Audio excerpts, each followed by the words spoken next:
So hello everyone in my MBA 502 class, and I truly hope everyone is doing well during these tremendously stressful times. People don't know if they have jobs.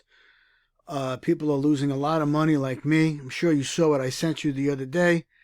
I lost $500,000 in a month, but anyway, I don't have this thing yet, and I hope I don't get it, and I hope no one else in my class gets it.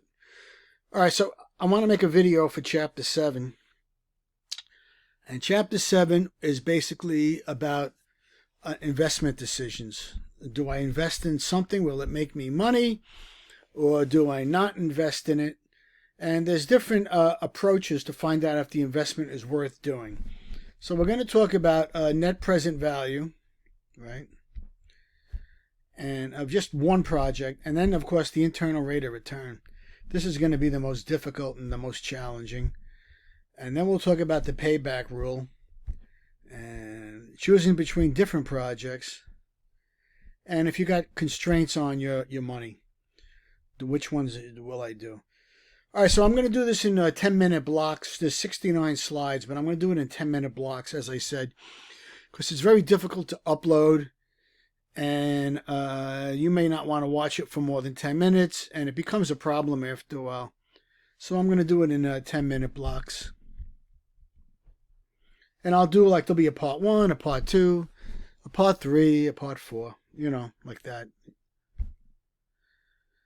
All right, so we're going to define net present value, payback period, internal rate of return, the profitability index, and an incremental internal rate of return. So, we're going to get cash flows and find out, should we do these projects? That's what it really comes down to. All right, so we're going to compare them, see how each of these projects comes out. These methods to, to look at a project. They're basically tools, right? And it comes down to the one simple fact that net present value always gives the correct decision. And we're going to see why internal rate of return has a lot of flaws to it. And we'll see that. And then, of course, there's the profitability index and what flaws that has. So we'll look at all these things.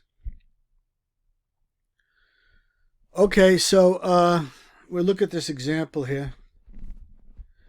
So they call this a take it or leave it investment decision. And you got a single standalone project. And I guess they call it a lot of alliteration here. Frederick's Feed and Farm, FFF, right? So your initial investment is $250 million, right? It's going to cost you $250 to invest in this project. And it's going to generate cash flows of $35 million a year. At the end, notice it says at the end of the first year and going on forever. So basically it's a perpetuity, okay? So it's a perpetuity. So the net present value of the project, now the net present value of a perpetuity is simply this equation right here.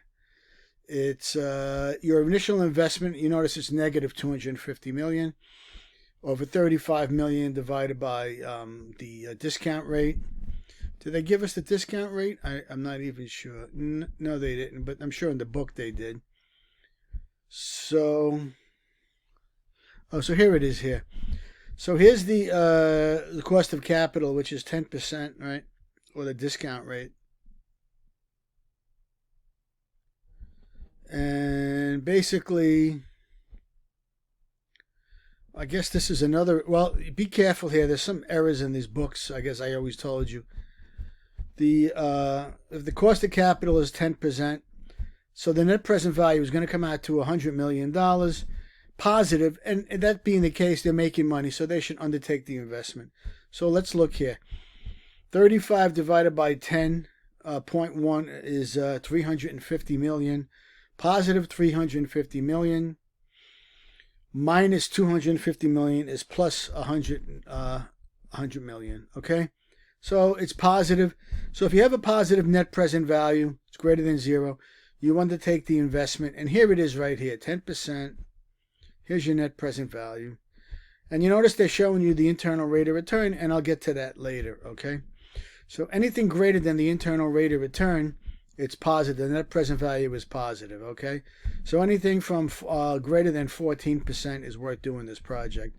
But obviously at a lower rate, you know, you're going to make more money. So, all right, so basically a lot of times these rules, these different rules we're going to look at, they're going to conflict. And when the rules conflict, it comes down to one thing. Always use the net present value. So you see what it says here, right? When the rules conflict, the net present value decision rule should always be followed. All right, and then we're going to look at internal rate of return. Now, internal rate of return is the rate at which the net present value is equal to 0, okay? So you got to know, and that, again, that's in Excel, and part of net present value is in Excel. But here's the internal rate of return, and you notice the net present value here is 0. Okay, you see that, right?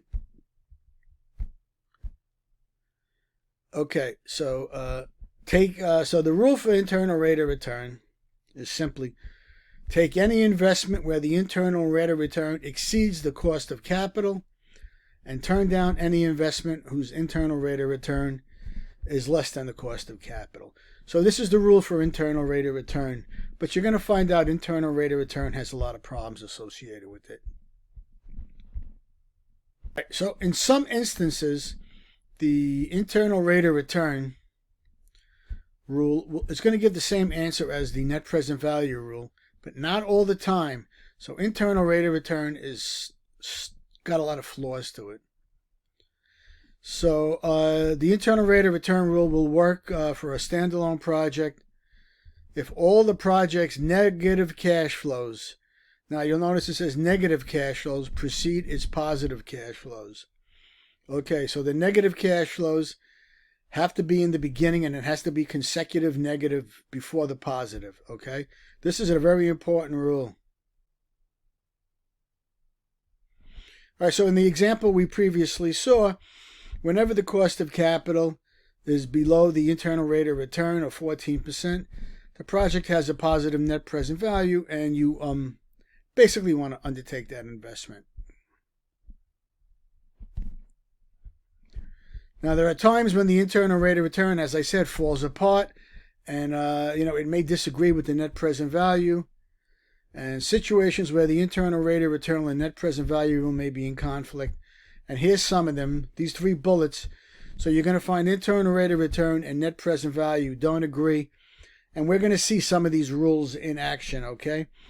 So we will see these problems as they exist over time, okay? So before I get into them,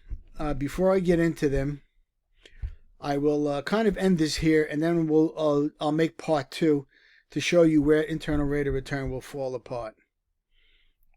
Okay, alrighty. So I'll talk to you later for part 2.